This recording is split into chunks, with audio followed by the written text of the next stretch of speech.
Welcome to the J. Scott Outdoors podcast. Today we've got Phil Cramer. Phil Cramer has been on the podcast before, and I've gotten great feedback. We did quite a bit of talking about coos deer down in Sonora, Mexico, and we're going to talk about some of that today. But first and foremost, Phil had a elk tag in the state of Arizona, and as always put in a bunch of time and had a great hunt. I've only seen it on Instagram, a few pictures here and there, and haven't actually talked to Phil. But I've got you on the line. Phil, how you doing? I'm doing good, Jay. Thank you. How are you doing today? I'm doing great. I'm actually back in Arizona. I drove from Colorado down to Arizona, and we're going to be here for about a week. I've got some things to take care of here, and then I'm actually going to head back up to Colorado to the Yacht 6 Ranch, and hopefully by then the mule deer will be rutting and we can take some inventory. We've gotten pretty good inventory of the elk. A friend of mine bought this ranch in third week of September. It's about 40,000 contiguous acres, and it's a really, really neat setup. We've got a bunch of elk on the property, not tons and tons of deer, and I think one of the reasons is we have so many elk that, you know, it kind of pushes the deer a little bit, and we're hopefully going to be able to improve some of our deer habitat and maybe increase those numbers a little bit. We've got lion hunting season in Colorado opening on November 20th. Unlike Arizona, they actually have a season, and not only do they have a season, they have a quota. So I want to say there's like 4 units at the ranch, or there's 4 units kind of around the ranch, and there's only 15 lions out of those units that can be harvested. So now, obviously, we're not going to shoot 15 lions on the ranch, but our goal is to kind of hit it hard early and see if we can get a few of those lions out of the quota that, you know, to come off the ranch.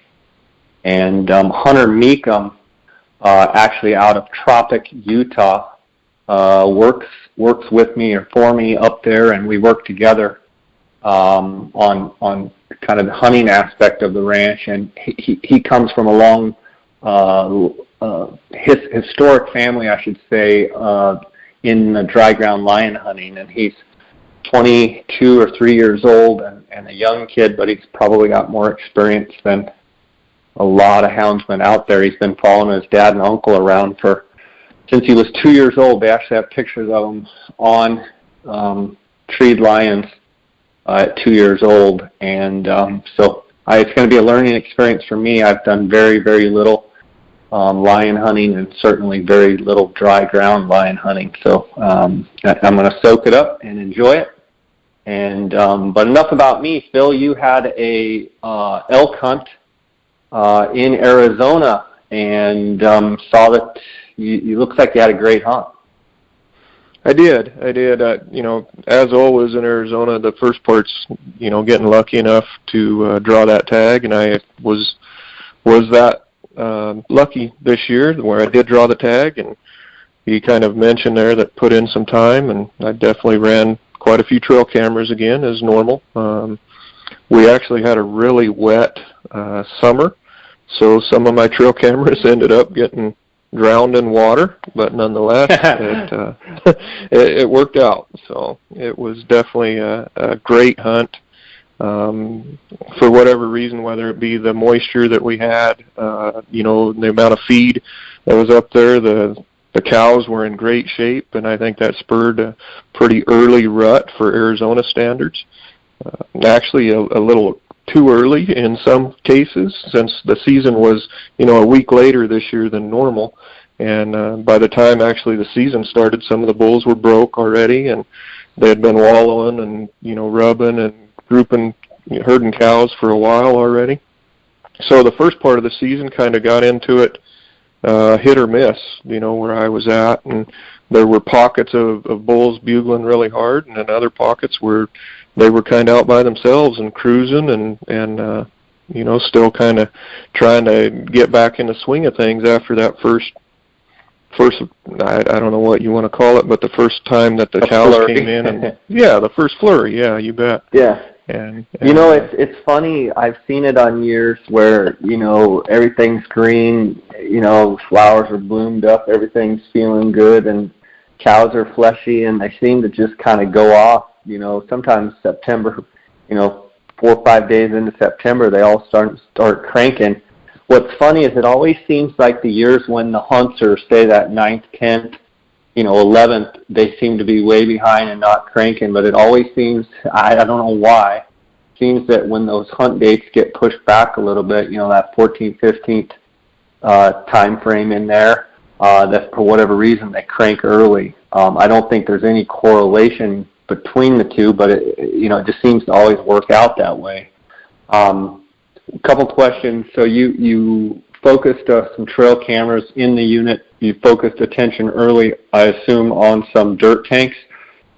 Sounds like with the monsoon rain, literally, did you show up and the tanks, went from being, say, 20 yards across to being 200 yards across, like literally where your cameras were submerged and underwater? That's exactly what I'm saying.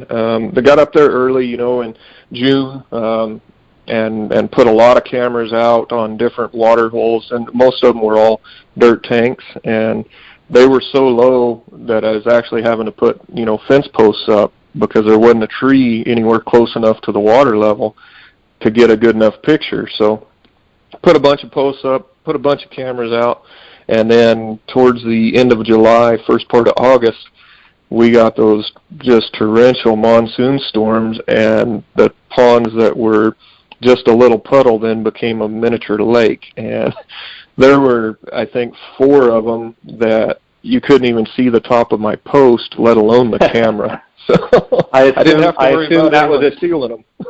I assume that was a total loss as far as once those cameras get wet, or were you able to salvage the SD cards? Actually, the SD cards in all of them came out great, and I've had that experience before where a lot of people are like, well, why are you even wasting your time? It's not going to be good, but I went ahead and swam out there and got the cards and the cameras and the lock and everything else off, and actually, in the grand scheme of things, the camera's the only part that gets lost in that scenario. The lock box and the cable and the SD card are all still good, so definitely interesting to see. So. Yeah, so I didn't realize SD cards could get wet and still be functional. Obviously, you've proven that. Do you think it's a deal where if they get, I just assume that if they got wet, they're hosed. Do you think that was an isolated case, or no? Do you think if SD cards get wet, they're probably fine? I've had it happen to me a number of times, and some of my friends have as well, where the SD cards always come out good. We have yet to lose one where water ruined the card. Now, obviously, when you pull it out of the camera, you don't want to immediately pop it in a reader or your laptop. You want to let it dry completely. But we've always been able to salvage a card, get the pictures off of them, and then continue to use them just like always. That's fantastic. That's actually good to know. When you were you kind of taking a shotgun approach in putting up cameras? And the reason I ask is I've really never run cameras, and I've talked about on the podcast before where I go back and forth whether I'm on the fence or, I don't know what you would call me, but I always feel like I'm going to screw somebody else's hunt up, so I've just kind of never really been, big into cameras. But on this property in Colorado, it's 100% private, and we actually got 100 stealth cams. We got 25 of those 4K and 75 of those G34 Pros. And I got to be honest with you, I've just kind of fallen in love. Obviously, my friend that bought the ranch bought the cameras, and they're his cameras. But Hunter and I have basically been in charge of putting those cameras out, and so it's a huge learning curve for me, having hardly ever set cameras out, in trying to get photos of elk and deer and what have you, like where to set them, how to set them. So I'm kind of been a sponge at talking to a lot of my buddies and asking them, what do they focus on? are there certain tricks that they found? And I'm curious to ask you, Phil, when it comes to elk, what is your strategy for setting cams? Is it just simply a shotgun approach to just shotgun them everywhere you can, or do you have kind of a tactical approach, much like your Tues deer when you set cams? For the elk, it's a lot more of a, like you say, a shotgun approach. And the main reason why I do it that way is because typically early, when the bulls still are in velvet, they're in a totally different area than when they rub and start getting with the cows. So when I go up early and put the cameras, I try and cover as much country as I can. One, getting an inventory on the bulls, but not so much their location. The location that I'm looking for is where I'm getting the majority of the cows, because as we know, those bulls are going to show up there. But I like to get them out early so that way I can see the quality of the bulls and kind of get an idea on what I'm after and where those bulls might be starting, and have a good idea where they're going to end up. And for elk, that's been my strategy, and it's worked pretty well for me. It's a lot easier to pass that 350 bull if there's a 360 or a 370 bull running around in the unit. And that's been a big help, because that, man, that 350 bull is a big bull, and you know that going into it. But if you have that picture of that 370 bull, it makes it a lot easier to go ahead and let that 350 bull walk by you. It's a lot like my strategy with sheep hunting, and I try and, when people ask me about, what should I do, I've drawn a sheep tag, I always tell them, take inventory. Knowing what's in your unit, knowing the quality of rams that are there, it is so important, regardless of how big they are, as far as inches, but knowing, well, there's, here's a good ram, but we know there's 5 rams bigger than that ram, like heavier, longer, like bigger rams. Just knowing that will, in my mind, help you be able to harvest bigger animals. And the same thing goes with elk, like what you're saying. You're basically taking inventory, trying to get a sense of antler growth. How is that year performing? Like, are the elk really growing as good as you want them to be? And man, you've got 5 bulls over 350 on your camera. Normally probably a 350 bull would be your target bull, but on good years, when all of a sudden you've got a handful of bulls or a bunch of bulls over that, it helps you, because you kind of have a sense of what's out there. Without a doubt, it does. Just what you said, it allows you to get that inventory. It allows you to see how each bull finished, what they ended up doing. Did they finish strong on their top end, or did they have really good fronts and then they petered out by the time they got to their back? With those cameras and that inventory, then you know what you're looking at going into it. And you might not get the opportunity at one of those top end bulls, but that chance is there, that you can go ahead and pass that 350 bull that any other day would be a shooter, but that year was a great year for the antler growth, or 2 or 3 new bulls moved in that you hadn't seen previously, and that opportunity there keeps a guy going. It allows you to make that grind every day when things kind of get tough, as elk hunting does. If you ride that high and low where you get into a pocket and bulls are screaming, and you can wade through some of the bulls that typically you would be making a hunt on or making a stalk on. And to me, that's just part of the reason why I love to do it, because it gives you that drive and it gives you something to keep working for. And just like you equated it to the sheep hunting, if there's a bigger ram there, it makes it a lot easier to go ahead and see that ram that any other person might say, man, we need to go after that, and say, yep, that's a nice ram, but it's not what we're looking for, and you just keep on going. So, yeah, for sure. Talk to me a little bit about camera placement. You mentioned the steel post. They're in Colorado, in places where we don't have trees or what have you to put the cameras out. I've been banging steel posts, but my experience with those steel posts, it's just like you got a flashing light, and they come straight, like they'll skip the water or whatever reason they're coming to that spot, and they'll go straight to the pole. They'll start raking spikes, especially spikes and raghorn bulls love to just come straight to the camera, start licking it, start rubbing on it. I'm curious if that's an isolated Colorado thing, or are you finding the elk in Arizona? I mean, when you put those fencing stakes up with a camera on it, do they just come right to it and start just mauling the camera basically? It's not isolated to Colorado, and I wish it was, but unfortunately it's not. And it's not just elk; it is cattle too. If there are cattle in the area, they will go directly to that camera and rub on it for hours at a time, and you'll get 100 pictures of nothing but black fur from a cow rubbing up against it. But what I typically do you think they just smell? Do you think they just smell our scent on there, and maybe they see the infrared and some of the stuff, and they're just curious and they just come and mess with it?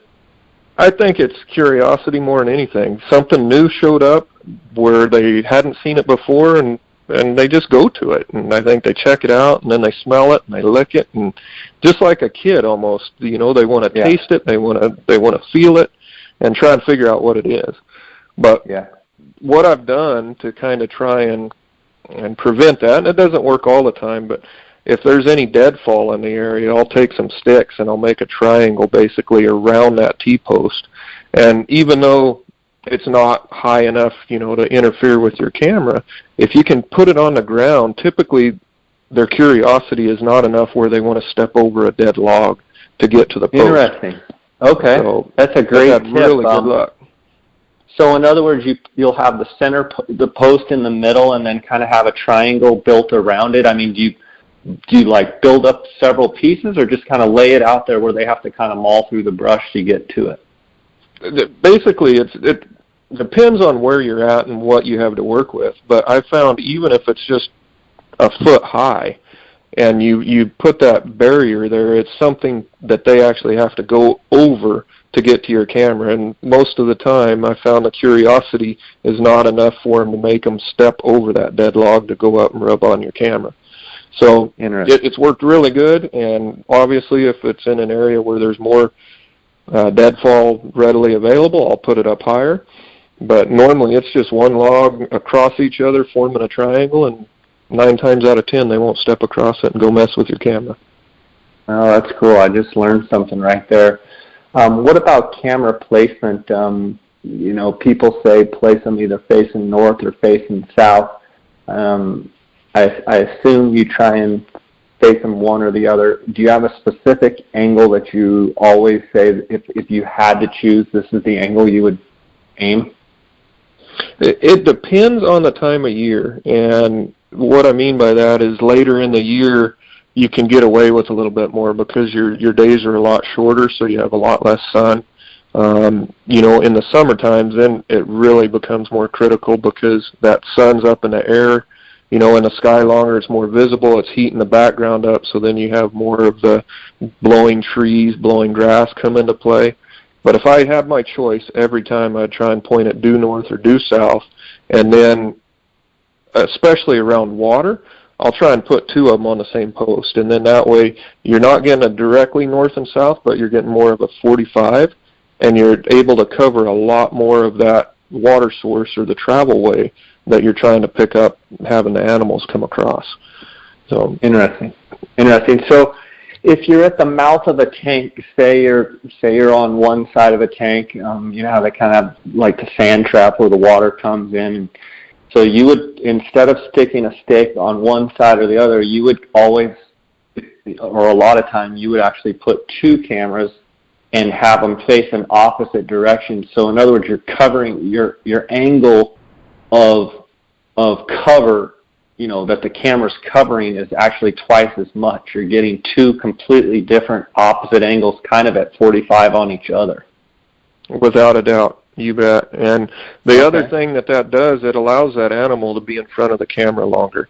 Whereas if you just have one camera pointed straight on, you're banking on that animal basically crossing the path of that detection area, and staying in it. Whereas if you're 45, you're picking up a lot more of the bank, say, of the pond or the tank coming in, where typically you're going to catch the animal coming as soon as he starts to come in to the detection area, and then you're going to have him all the way through to the edge of the water and then his exit as well. So it gives you a lot more angles where you can then pick the animal apart or have a better chance on catching that perfect shot that you're looking for. Okay, that's great. Good stuff. Good stuff. So as your summer was progressing, and then we're going to dive into your hunt, but as the summer was progressing, like at what stage, like take, say June 1st and then maybe July 1st, what did you notice as far as the different stage of antler growth? Like a 6-point bull, June 1st, what was he? And then July 1st, what was he? Okay, in June what I was seeing on the cameras, and it was just basically you're getting your 1s and your 2s out, and that's it. And very, very little, even on the bigger bulls, that bulls turned into being the older, more mature bulls, there's still just 1 and 2 and then maybe a beam. And then you take that into July, and it just blew up. What I was really surprised about this year, though, is as early as the middle of August, 1st of August, I was having bulls that were rubbed.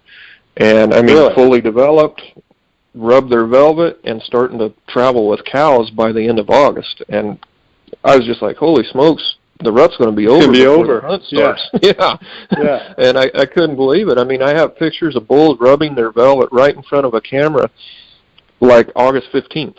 And I'm like, this is insane, we need to be hunting now.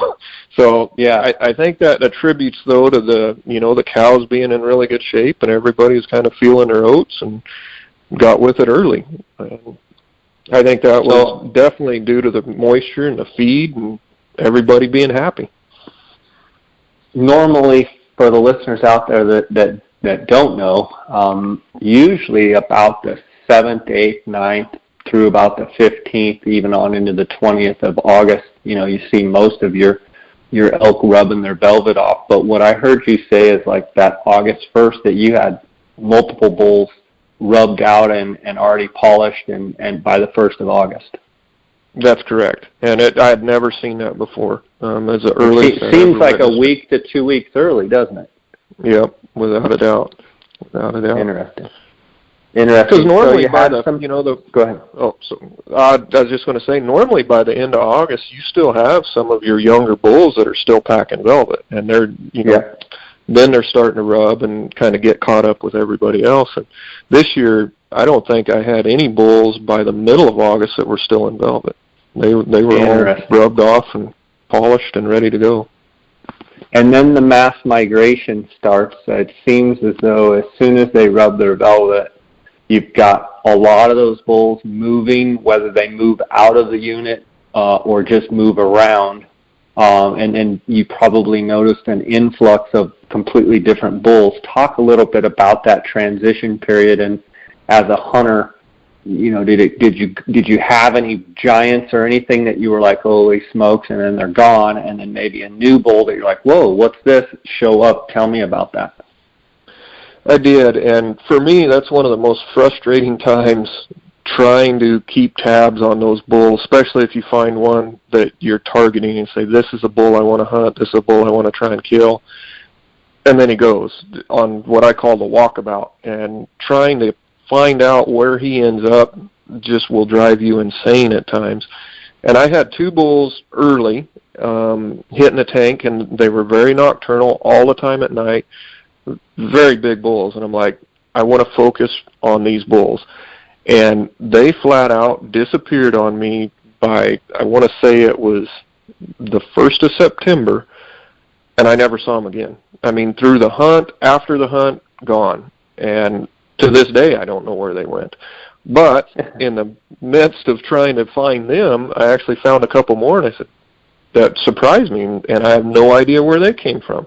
I didn't have a picture of them all summer long, and then all of a sudden they showed up. And I think they were, taking place of those other bulls that had left, and now they're stepping in saying, okay, where's the cows? And they spent 2 or 3 days in an area, and then, 3 or 4 days later, I'd pick them up on another camera 5 miles from it. And what I found this year, that even after the bulls were getting with the cows, they were doing a lot of moving. And I think because the feed was such that they didn't have to stay confined in one area, and they just kind of were being elk and feeding, and then wherever they ended up for their bedding area, they'd get up and feed in whatever direction they wanted, get with the wind in their face. And it made it really hard to basically track or stay on top of some of these bulls that I wanted to hunt until about the second week of the season. And then it's like everything kind of settled down and got in a routine, and I was able to stay with the bulls for 3 or 4 days at a time, and ultimately up on into the chance of actually hunting and harvesting one. So, what kind of strategy did you take into the hunt? It was an archery hunt, right? Archery. What type of strategy were you going into the hunt? Were you going to try and use? And then, as the hunt went on, did you stick with that strategy, or did the strategy evolve? Well, I was fortunate enough that I had 3 or 4 of my really good hunting buddies able to take some time off and go up with me and spend, a couple of them were able to spend the whole hunt if it took it, and 1 or 2 were able to spend 3 or 4 days at a time and come and go. So the approach that I took is, when we got up there, the bulls were not talking hardly at all. They might bugle 3 or 4 times in the dark, and as soon as the sun came up, that was it. So what I was doing in the morning is just covering country, trying to get bulls fired up, trying to get in on them, seeing what they were. And then in the evenings, I was setting water. And that went on for about the first week. And I was passing some really good bulls at water. But the funny thing was, they would come in, they would wallow, they wouldn't bugle, they wouldn't say a word. And it kind of made me want to stay with that strategy on sitting water every evening. But then what my friends would do when I was out sitting water is they would get up on a high point and try and glass and everything, and then report back at camp, and we'd compare notes and then make a game plan for the next morning. And in the process of doing that, we were basically in the morning tracking this one large group of elk, trying to get in on it, and they just kept moving and moving and moving, and when they weren't vocal, it made it very difficult to get in and see them without spooking them. And we were taking a very cautious approach because we really didn't have any competition with other hunters in the area. So, instead of getting aggressive, we were kind of staying back and not pushing them. And we kept doing that and kept doing that. And I had resigned myself to sitting on water every night. It's like, this is going to be my best chance at killing one of these bigger bulls, is sitting on water. And that happened right up until, like I said, about the first weekend of the hunt. And one day we were out, my friends were out glassing while I was sitting water, got back, and they said, hey, some more bulls showed up in this area, probably ought to go take a look the next morning. And we did, and just got into a pocket where there were 3 or 4 bulls that had 5 or 6 cows each, and they were fairly vocal enough where we could kind of keep tabs on them until we could look at them. And sure enough, on about the 4th bull that we were able to put eyes on, he was of that caliber that I definitely wanted to pursue. And from then on, it was game on. It was there every morning, every evening. I totally gave up the water strategy, and that was the only bull I hunted. It was both frustrating and fun at the same time. The good part was I was able to see them every morning, every evening, and kind of keep tabs on them, and that made it a lot of fun. The other thing is it allowed my hunting partners and I to all kind of have the same goal right there, where we could get eyes and maybe see them if they went this way or see them if they went that way, and it really put the meat to the hunt, so to speak. I mean, it was all hands on deck. This is our goal. This is what we're going to do, and it was a lot of fun. Did you one get morning there? I did not get that bull. As usual, the crazy turn of events with elk hunting. I got in there one morning and I'd actually made 2 stalks on the bull that I wanted to kill. He was, for 3 days, he was only with 2 cows and a yearling. So it made it a great opportunity to really put time in trying to get close to him, because it wasn't a big group of eyes or noses that you were trying to beat every time. And I'd made 2 stalks on him one morning where that didn't work out, where I had to back out and regroup, and another bull came over the hill. These 2 bulls squared off, and it was the most epic battle that I couldn't have dreamed one any better than this, to the point where I missed a golden opportunity. I was so wrapped up in watching this fight that I totally forgot that I was hunting. I mean, I had a bow in my hand, and I couldn't move. I was just transfixed by this sight taking place in front of me. And these 2 bulls went at it for 15, 20 minutes. Finally, about halfway through, I figured out what I was doing and took off after them. But it was just unreal. And in that process, once the fight was over, the big bull ended up with all the cows, and they ended up going out of this basin that they had been in. And that led me the next day, actually, looking for that bull into what I call the frenzy, where a couple cows had obviously came in, and the bulls were just going crazy. It was one of those mornings that you dream of. I know you've experienced it, and for any of those elk hunters that have, they know exactly what I'm talking about, because it's just a bull here, a bull there, a satellite bull going nuts over on this side. Maybe the herd bull's bugling, maybe he's just kind of staying quiet, but you can track the whole thing because it's just so loud and everything's going crazy. Well, we had that morning, and when I was moving in on the herd bull, I thought for sure that it was this big 7x7 I'd been after for the last 4 or 5 days, and actually got in to a point where we could see him, and it wasn't. It was this 6x6 that I ended up taking. I had no idea he had been there. I found out later he had been in that area for the whole time, and I had never once seen him. None of my friends had seen him. But he ended up with 18 cows, and he wasn't bugling himself, but all the other bulls around him were, so I was able to keep track on him. And I just stayed kind of parallel with him until he got down in the bottom of a canyon, and I was able to sneak right in and get in amongst all of his cows. I never called, never made a sound, just totally stalking in on him. And I had a friend with me, and he was back 30, 40 yards behind me, and he saw that I had gotten into position and the bull was coming up out of the bottom of the canyon.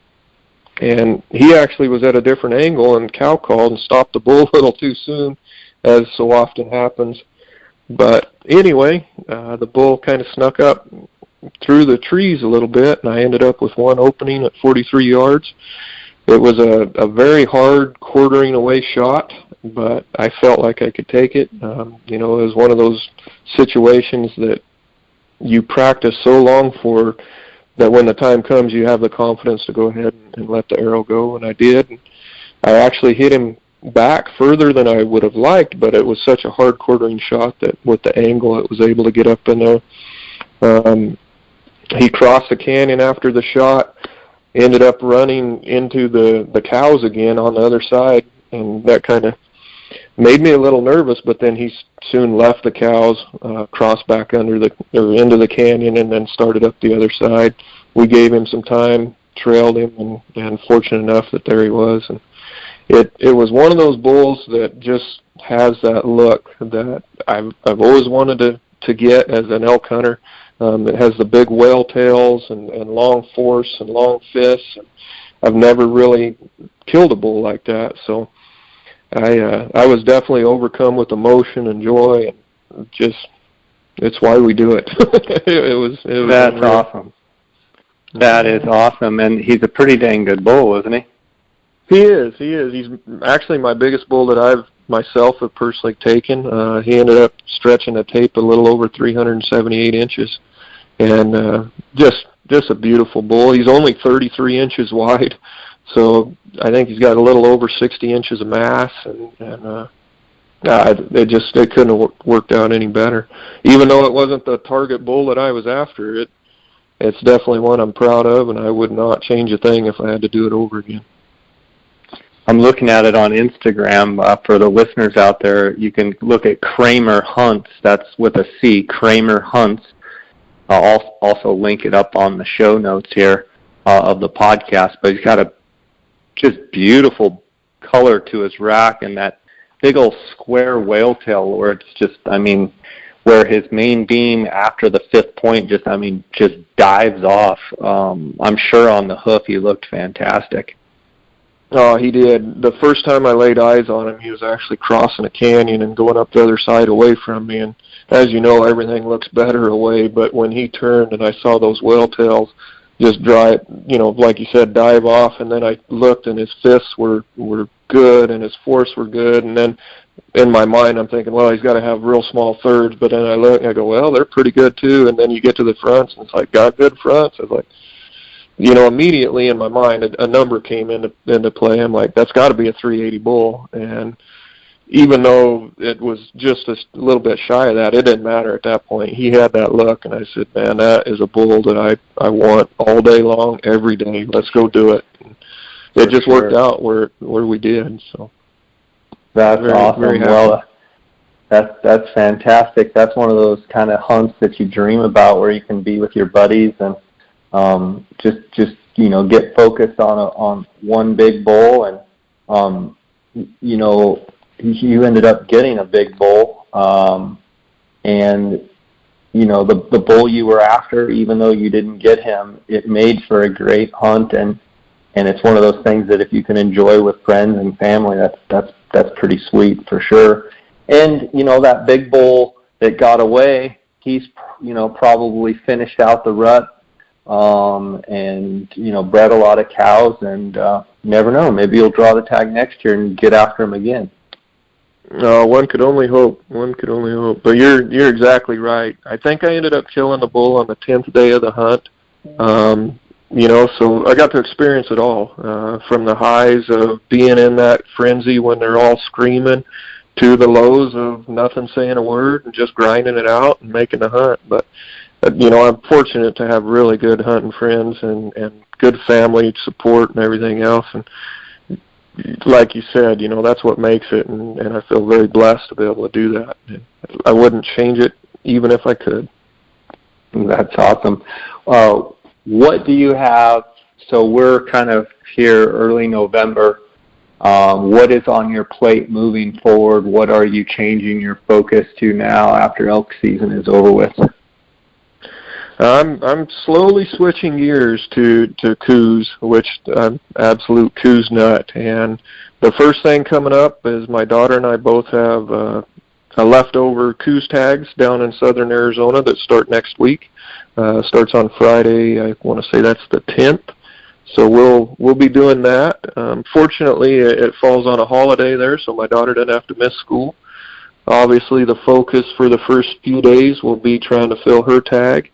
And then if we can get that done, we'll move on to see if I can find something that might tickle my fancy and draw a bullet. But if nothing else, I'm just looking forward to the time of getting back in the woods with her and watching her become a better hunter. And as her hunting career has started to mature a little bit, it's so much fun being out there with her. And it gets frustrating at times because she passes animals that I think she should be pulling the trigger on, but the good thing is we get to go out there together and chase them. So that's definitely a lot of fun that I'm looking forward to, and it's coming up next week. We'll get that one done, and then it's on to getting ready for Mexico. I'm looking forward to getting down there and putting up some trail cameras and doing some scouting and trying to get that almighty inventory that I'm after to see what the ranches hold this year.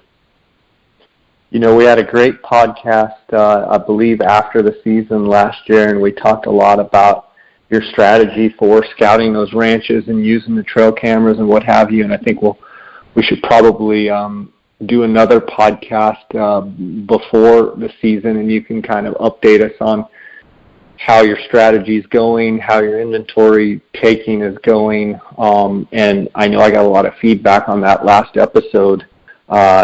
It's one of those things that when you've got a situation down there on what I call those flats or desert ranches, which which you guys are hunting, the cameras play a pivotal role in being able to determine that inventory because of how thick the country is.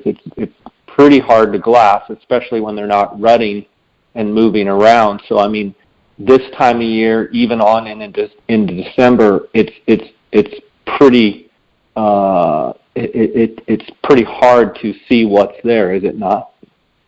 Oh, without a doubt, it's very difficult, especially when they're not moving or covering much country, because there's just not enough vantage points to get up and spend much time behind glass and feel like you're actually covering the country you need to be covering, because it is very flat, rolling hills, but even the hills are just so thick and covered with vegetation that you're not actually getting a good representation of what animals are there and what the quality is. So for us, especially down in these desert ranches that are this way, that we've found some success in, is the cameras just they're the key to our success right now, and that's just so we know where the bucks are, what quality of bucks are there, and basically taking an inventory year after year on the bucks that make it from one year to the next, how they've grown, how they've matured, and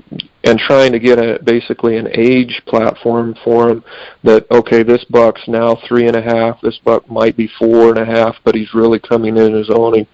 This is all he's going to be, or this buck might blow up in the next year or two, so let's not, concentrate on him. Let's look for something else. And the cameras have just been a pivotal part of what we're doing down there and the success that we've been experiencing the last few years. So without those, I don't think we could do it. Oh yeah, it'd be a different ball game for sure. Are there any specific bucks? And like I said, we'll probably have to do just as it gets a little closer to Mexico, inventory podcast, but is there a couple of particular bucks that you feel like could have really blown up this year if things work out right? There are, and my hunting partner and I, who hunts Mexico, we hunt Mexico together. We've been texting each other back and forth, and as things get closer, the intensity level increases, and we've been going through some of those bucks, and there's a couple that we feel this year they should just be giants. One of them was actually on our hit list last year, and we had named him Lefty because he had 4 on the left side, real tall tines, good G1s all the way through, but he was very very nocturnal and didn't really have much of a pattern, and we feel like, and we've kind of come to realize this, that some of these areas where there's a big mature buck, he seems to be the dominant buck, and there's some others that kind of waiting in the wings, so to speak, for him to either move on or get past his prime or whatever it means. Yeah, or go to Arizona in the back of the truck like that. So we have a couple of those bucks this year. We're really excited to see what they've become, and 2, how their patterns might have changed now that we've taken some of those bucks away from that area. And we actually have 3 that we're really targeting, and we're hoping show up again, and we can get some good pictures of that. If everything goes right, they're going to be in that 120 type range, 115, 120, and maybe more. So we're excited. That's awesome. Sure. Typically, when do you normally get everything running down there? By December 1st, or what's your usual timeline? It is actually, and what we'll do, and we always try and target right after Thanksgiving to make typically a week-long trip down and start covering the country and getting the cameras out. And what we found is they might not be really active, hitting the water and stuff like that very frequently, but it gives us enough time that when we go back in December, typically after Christmas, that we've got enough movement and enough time that we have a really good idea on what's going on. I know you can kind of hone your cameras from there. Well, Exactly, and then we'll definitely do a lot of movement of our cameras from the time we go down after Thanksgiving to the time we go down after Christmas, because we might have areas that we just didn't get the type of bucks we want or the amount of deer, whether they be does or bucks, and we'll take those cameras and put them somewhere else that we're really focusing on, where something might have showed up that we didn't expect, or were those areas that we know historically have provided or produced really big bucks. Yeah, well, that's fantastic. Well, Phil, I can't wait to get you on again and talk more about the Coues deer, and it just gets the hair on the back of my neck standing up just talking about it. And Dar and I are excited for January for our Coues deer hunting as well, and it's just great stuff. And congratulations on a fantastic hunt there on your elk hunt and a beautiful bull. Can't wait to see him in person. And it's always great talking with you and hearing you share your knowledge with us. And that's just been a fantastic podcast, and wish you the best of success on your leftover deer hunt this weekend. Thank you, Jay. I always appreciate talking to you, because you share that passion of the outdoors, and I love it. I love to share it. Most of the time I get going and I can't stop, so I'm definitely excited for what this winter has to bring, and I've really enjoyed watching your Instagram and your video feeds on the Ot6 Ranch and the animals that you guys have been turning up, so I'll definitely be tuned in and following that. And it's always great talking to you, and I can't wait till we can get together and share some stories in person again. That sounds fantastic, buddy. Well, God bless you, and I'll catch you later, okay? And for the listeners, make sure to check the show notes to follow Phil on Cramer Hunts on Instagram. And I think also your elk hunt, you have a video of your elk hunt on YouTube, correct?